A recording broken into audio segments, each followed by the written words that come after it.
इस कार्यक्रम के पुण्यार्जक हैं जैन इंटरनेशनल सेवा ऑर्गेनाइजेशन जीसो।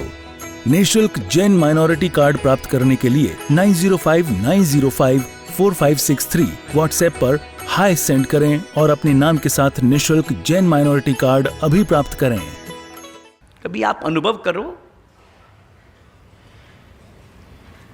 हम कभी भी दान देते हैं, वो दान देना अपने आंतरिक प्रसन्नता का अनुभव करना है। नाम के लिए नहीं देते, यश के लिए नहीं देते। जिंदगी में कभी भी दान दो। आपको मालूम है, एक सिंधी परिवार की घटना है। सिंधी परिवार में एक व्यक्ति बड़ा संपन्न हुआ, समस्याएं थी। माँ ने कहा था कि बेटा तू एक काम कर, तेरे पास पैसा है, तू हॉस्पिटल बना दे। एक हॉस्पिटल बनाया। हॉस्पिटल के उद्घाटन का समय आया। माँ से कहा, माँ उद्घाटन तुम्हारे हाथों से। माँ पहुंची वहां, देखा तो अस्पताल के बाहर बेटे ने खुद की मूर्ति बना रखी थी, हाथ जोड़कर। मेरी खुद की मूर्ति, मैंने अस्पताल बनाया और उसकी खुद की मूर्ति। मां ने कहा पहले तेरी मूर्ति हटा यहां से। आगे जाकर के देखा तो मां की भी मूर्ति थी। मैंने मेरी मूर्ति भी हटा, बेटे की भी मूर्ति सब हटा, तो मैं उद्घाटन करती हूं, अन्यथा नहीं। मूर्ति नहीं चाहिए, नहीं।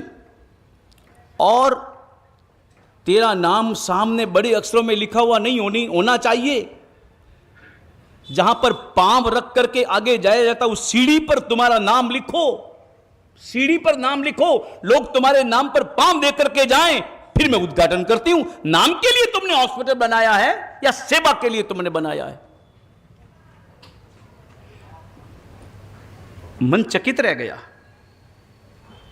ऐसा भी हृदय का भाव। मैं दान करता हूं तो अपनी प्रसन्नता के लिए दान करता हूं, अपने पुण्य को प्राप्त करने के लिए दान करता हूं, कर्मों के लिए, कर्मों की निर्जना के लिए मैं दान करता हूं। मैं कोई नाम के लिए, मैं यश के लिए नहीं करता। वर्तमान में हमारी दशा तो यह है कि हम 1000 रुपया दान करते हैं और 10,000 रुपये का नाम चाहते हैं। एक बोरी खाली करके आया, प्रसन्नता के साथ में सो गया। रात को 1:30 बजे दूसरा भाई उठा और उसके मन में आया, मेरे अनाज ज्यादा हुआ है और मुझे लगता है कि मेरे बड़े भाई के खेत में अनाज कम हुआ है। मेरे बड़े भाई के परिवार में बच्चे ज्यादा हैं, उनको जरूरत ज्यादा है। मैं देने जाऊंगा, बड़े भाई लेने वाले नहीं, वो भी स्वाभिमानी आदमी, लेने वाले नहीं है।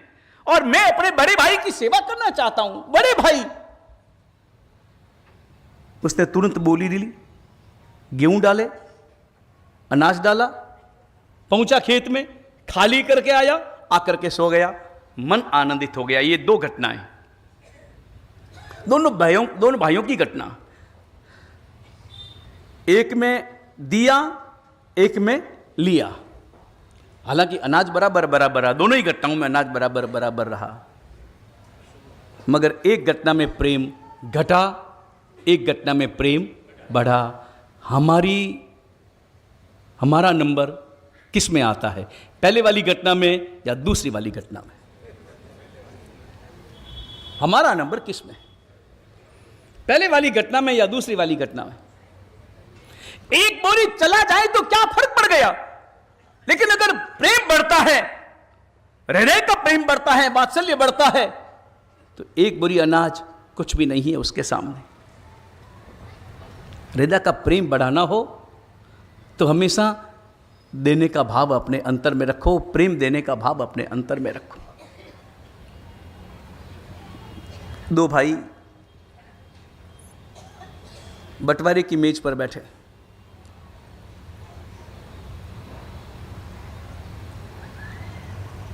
लिख लिया गया बंटवारा। एक मकान मुख्य मार्ग पर था, थोड़ा छोटा था।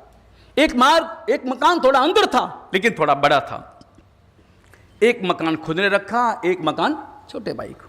पैसों का बंटवारा हो गया, सोने चांदी का बंटवारा हो गया। लेकिन एक समस्या पैदा हो गई। भाई 2 थे, मकान 3 थे। 2 मकान का तो बंटवारा हो गया और दोनों नए थे। एक थोड़ा छोटा था मगर मुख्य मार्ग पर होने के कारण से कीमत बहुत ज़्यादा थी। एक मकान थोड़ा भीतर था लेकिन बड़ा था, इसलिए कीमत दोनों की बराबर बराबर थी। बंटवारा हो गया। मगर एक मकान जो पीढ़ियों से चला आ रहा, बाप दादों का मकान, 8-10 पीढ़ियां, 20-25 पीढ़ियों से चला आ रहा मकान, छोटा मकान, 20 बाई 80 का मकान, साइज यही थी, चौड़ाई 20 फुट, लंबाई 80 फुट, 1600 फीट का मकान। रोड एक तरफ, दूसरी तरफ रोड नहीं थी, सड़क केवल एक तरफ थी। एक ऐसा मकान वो बंटवारे में रह गया, उसका बंटवारा करना है। और बड़े भाई ने कहा, देख, छोटे से कहा, मकान अगर तुझे चाहिए तो पहले तू रख और इसका पैसा अपन कर लेते हैं, पैसा बांट लेते हैं। मकान तेरा, पैसा बांट, मैं पैसा ले लेता हूं। और तुझे नहीं चाहिए तो मकान मैं रख लेता हूं और इसके पैसे कर लेते हैं। छोटे भाई ने कहा, बड़े भैया जैसा आपको वैसा मुझे मंजूर है, कोई समस्या नहीं। हो गया बंटवारा। अब एक मकान रह गया तो कभी कर लेंगे। आप जो उचित समझे, जब भी उचित समझे आप कर लेना, आपको अधिकार। दोनों मेज पर से उठ गए, मकान अलग अलग हो गया। मकान अलग हुआ, रसोई अलग हो गई। वो अपना पुराना जमाना, संयुक्त परिवार। आज भी जो संयुक्त परिवार में जीते हैं वो सुरक्षा में जीते हैं। उनके बाल बच्चे सुरक्षित रहते हैं, बाल बच्चों के संस्कार सुरक्षित रहते हैं। अन्यथा अब छोटा परिवार, अलग रहने का भाव, बच्चों को कभी भी दादा दादी की कहानियां सुनने को नहीं मिलती, दादा दादी का प्रेम नहीं मिलता। सुरक्षा का नितांत अभाव। सारंग खेड़ा में एक परिवार रहता है, सारंग खेड़ा। अब तो उनमें भी बंटवारा हो गया, लेकिन आज से 20 साल पहले, 30 साल पहले सारंग खेड़ा का लोढ़ा परिवार, फलोदी का परिवार है, मोतीलाल जी लोढ़ा का परिवार, अपने ही श्रावक हैं। एक ही परिवार में, एक ही चौके में 75 लोगों का खाना होता है। एक ही चौके में, कोई बंटवारा नहीं, चौका एक ही। रसोई अलग नहीं बना सकता कोई भी। मोतीलाल जी का खुद का परिवार, भाई का परिवार और बेटे, पोते, पड़पोते, सबका परिवार। उनकी यहां पर फंक्शन तो सदा चलते ही रहते हैं, बड़ा परिवार है। फल आते हैं तो कोई एक टोकरे से काम नहीं चलता, सब्जियां आती है तो गाड़ी भर करके। क्या वो संयुक्त परिवार होगा? क्या वो हंसता खेलता खिलखिलाता परिवार है?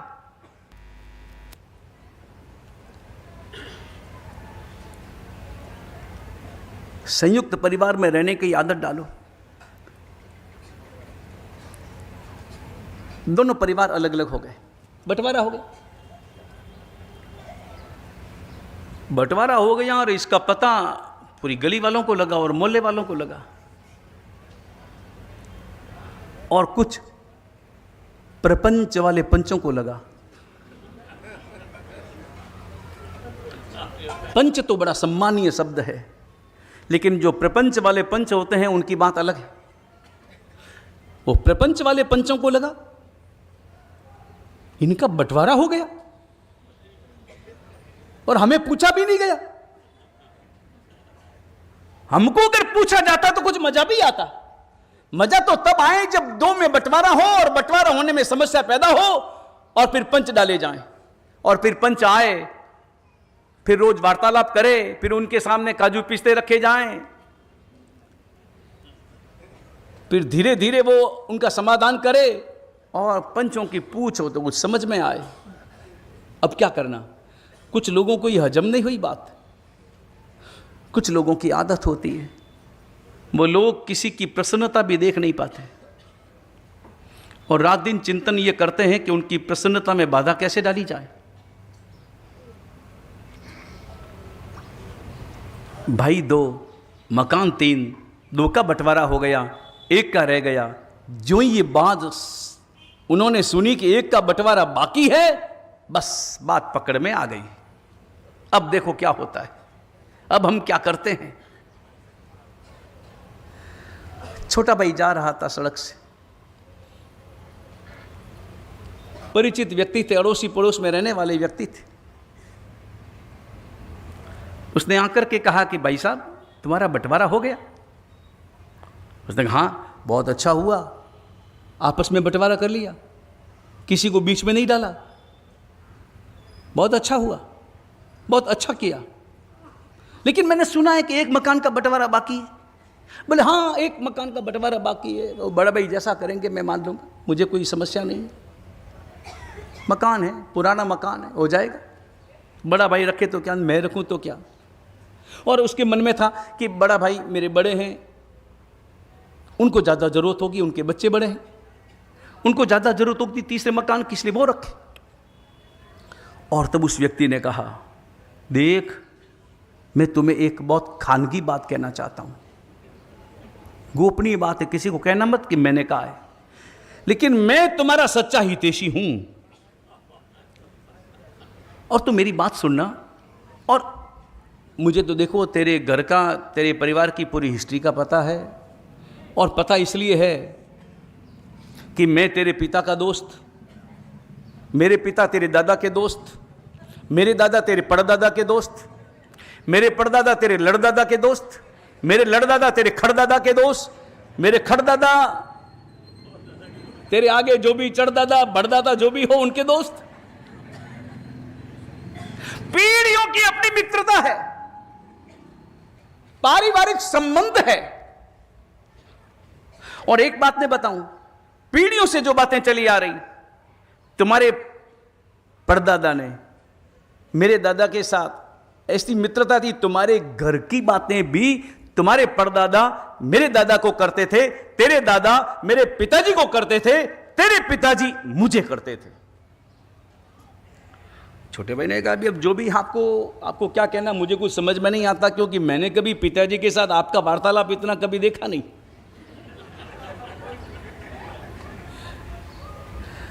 ये तो मुझे जरूर मालूम है कि कभी कभी आप आते थे जब चाय पीने का वक्त होता था।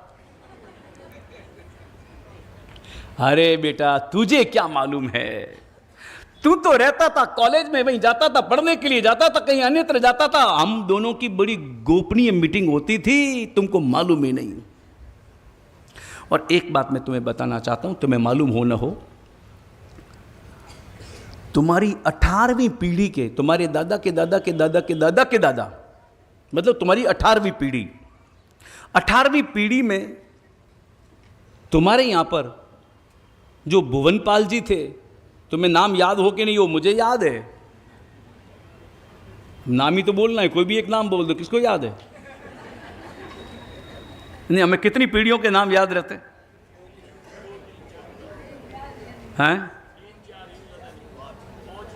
नहीं, कई बड़े महापुरुष होते हैं जो 7-8 पीढ़ियों के नाम भी उनको याद रहते हैं और लिखा रहते हैं बाकायदा, है इसमें कोई शक नहीं। हाँ, कितने ऐसे लोग हैं जो पीढ़ियों के नाम याद रखते हैं, मगर फिर भी कितनी पीढ़ियों के नाम याद, 7, 8, 9, 10, इससे ज्यादा याद है हमको? हमारी सारी पीढ़ियों का नाम याद है, हमारी सारी पीढ़ियों के नाम याद है।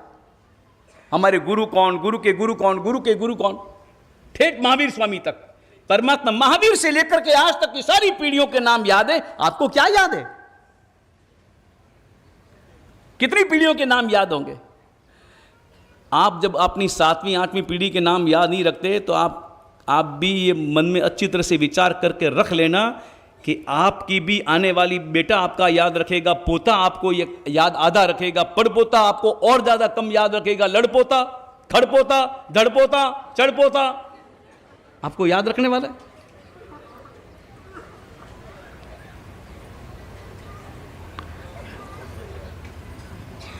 आपकी 18वीं पीढ़ी के जो भुवनपाल जी थे, वो मेरी 17वीं पीढ़ी दोस्त थे। और एक बात मैं बताऊं, तुम्हारे 18वीं पीढ़ी के जो भुवनपाल जी हुए ना, वो उस वक्त के जो राजा थे, वो राजा के बड़े माननीय व्यक्ति थे, बड़े माननीय व्यक्ति राजा के खास थे।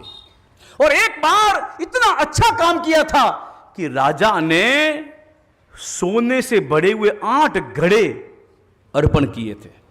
सोने से भरे, आभूषणों से भरे कितने घड़े? 8 घड़े। किसको दिए थे? भुवनपाल जी को, 18वीं पीढ़ी के वो दिए थे। और ये बात मेरी 17वीं पीढ़ी में मालूम, हमारी परंपरा से हमारे पास में ये बातें चली आई है, हमारे रजिस्टर में लिखा हुआ है। और मैं तुम्हें यह भी बताना चाहता हूं कि वो आभूषणों से भरे हुए 8 घड़े इधर उधर नहीं हुए, खर्च भी नहीं किए।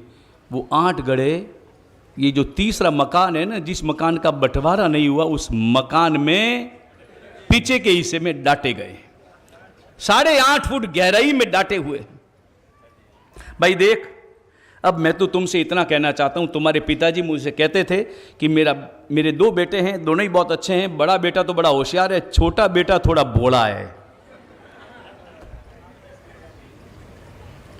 बड़ा बेटा तो बड़ा होशियार है, मगर छोटा बेटा थोड़ा भोला है, वो इतना नहीं समझ पाता है, तू उसका जरूर ध्यान रखना। मुझे बोलामन दी थी, और आज तुम छोटे हो। अब देख, तुम्हारे घर का मामला है, मुझे कोई लेना देना नहीं। तुम्हारे बड़े भाई हैं, वो मकान तुमको बड़े भाई को देना हो तो भले देना, लेकिन मैं तुम्हें बता देना चाहता हूं कि उस मकान में कितने घड़े हैं? 8। काय से भरे हैं? आभूषणों से। अब देख, तेरे को देना हो तो भले देना, बाकी इच्छा तुम्हारी। मैं तो ये कहूंगा, तुम्हारे पिताजी ने मुझसे वादा किया था, इसलिए मैं तुम्हें कहना चाहता हूं, वो मकान तुम रख लेना। पैसा देना पड़े चिंता नहीं, मकान तुम रखना। फिर जैसी तुम्हारी मर्जी, यूं कह करके रवाना हुआ। कानों में जहर घोल दिया। जिंदगी में हमेशा तीसरे आदमी से सावधान रहना। इस कार्यक्रम के पुण्यार्जक हैं जैन इंटरनेशनल सेवा ऑर्गेनाइजेशन जीसो। निःशुल्क जैन माइनॉरिटी कार्ड प्राप्त करने के लिए 9059054563 व्हाट्सएप पर हाय सेंड करें और अपने नाम के साथ निःशुल्क जैन माइनॉरिटी कार्ड अभी प्राप्त करें।